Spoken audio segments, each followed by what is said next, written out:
Hello, everyone. Today we are going to talk about another table or tool that we use in chemistry for solving problems related to the chemical equilibrium. The name of the table will be the ICE table, and I will show you two examples where you will see how to use that for finding either way concentration in equilibrium, or also you can find the equilibrium constant. Today's objective will be the following: to identify the change that take place during the equilibrium concentration, and then also calculate either one, the concentration or the equilibrium constant, using different algebraic approach. Before we go on to the topic today, I just want to remind you our previous class.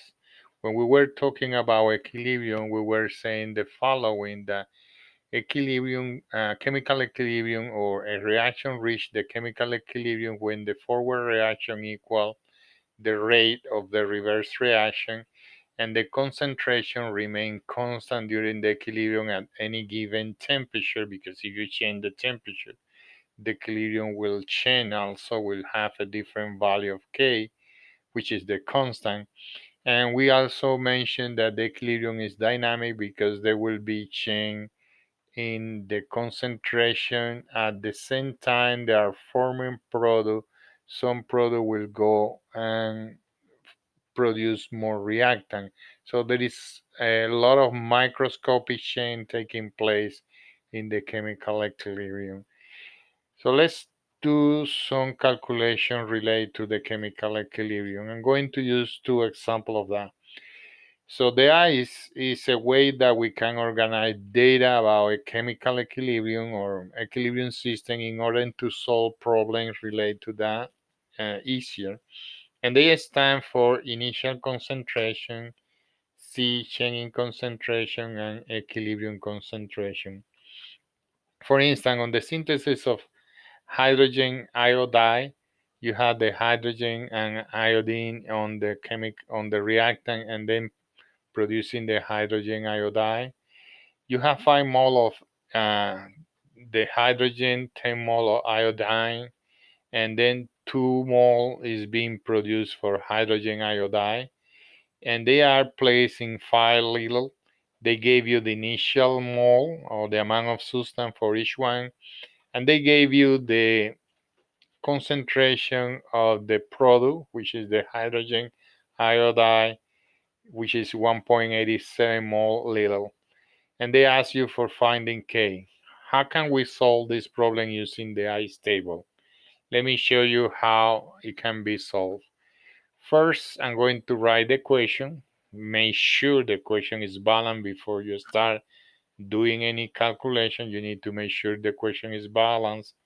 And as you will see on my next slide, the initial concentration of both reactants are calculated based on the number of mole over the volume, which is the molarity where we are expressing those concentrations.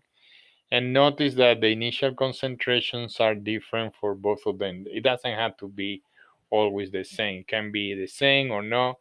It depends on the problem, on the given situation for the problem. And in the product, at the beginning, you don't have any product formed yet, and that's why you write 0, 0. So you start with 1 molar of hydrogen, 2 molar of iodine, and nothing of the product.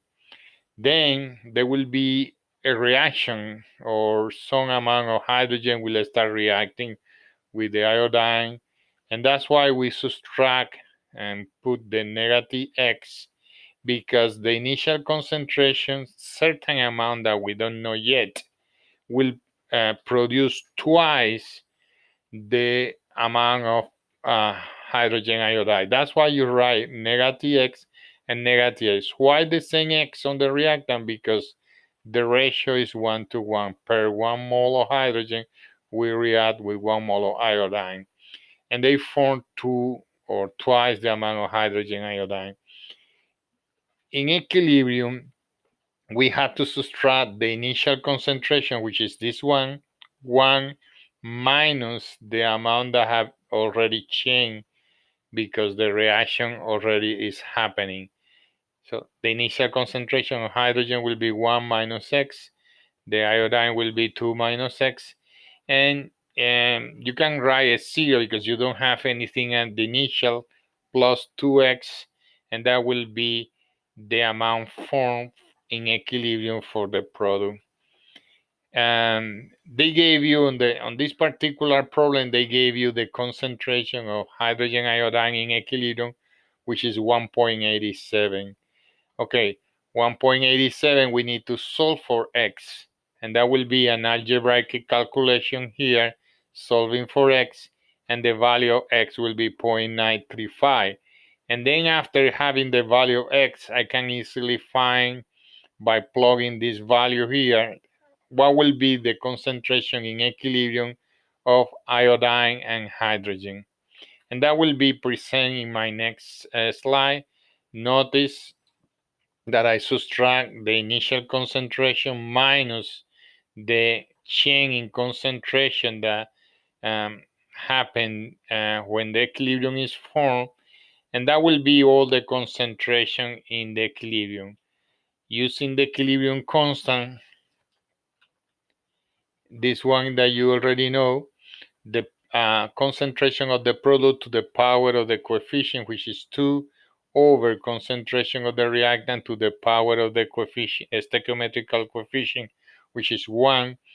And the rest is just plugging number and solving for that.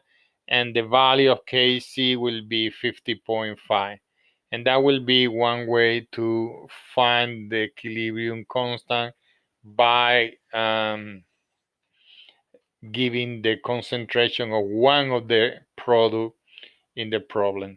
Let's see another example of applying or using the ice table for another equation with different stoichiometric coefficient.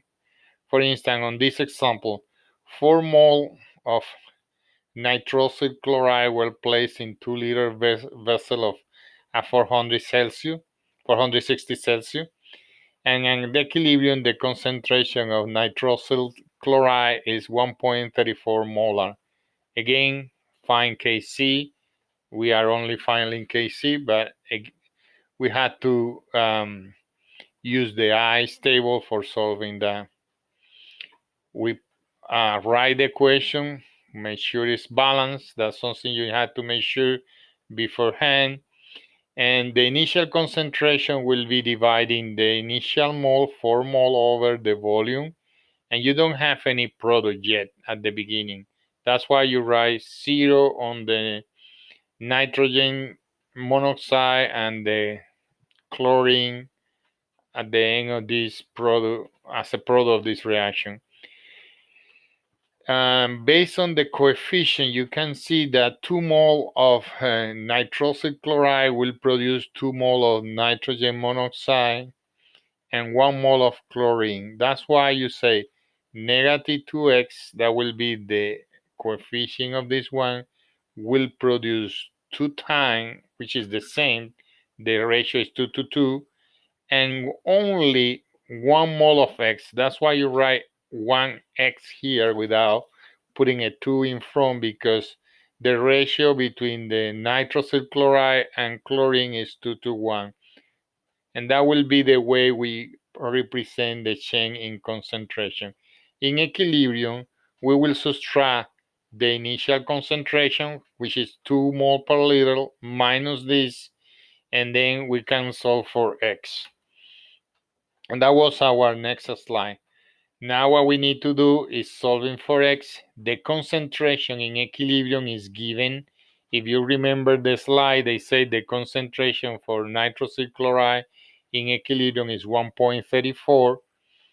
You go and write the equilibrium constant, which is this one, and product each one to the power of the coefficient, to the power of 2, the nitrogen monoxide and chlorine to the power of 1, and the nitrosyl chloride to the power of 2, because that's the coefficient.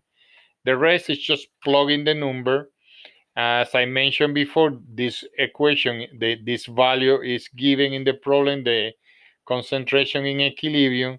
So you need to use the algebraic equation for solving for each of these concentration.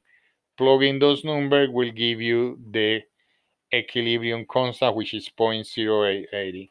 So those are two examples how to find Kc or equilibrium constant using the ICE table. Notice that at the same time the we calculate the equilibrium constant, we also were finding concentration in equilibrium. For finalizing my presentation, I'm sharing with you a video. This video will explain more problem where you can see how to apply the ICE in different situations with different problems. I recommend you to go over that and watch that video.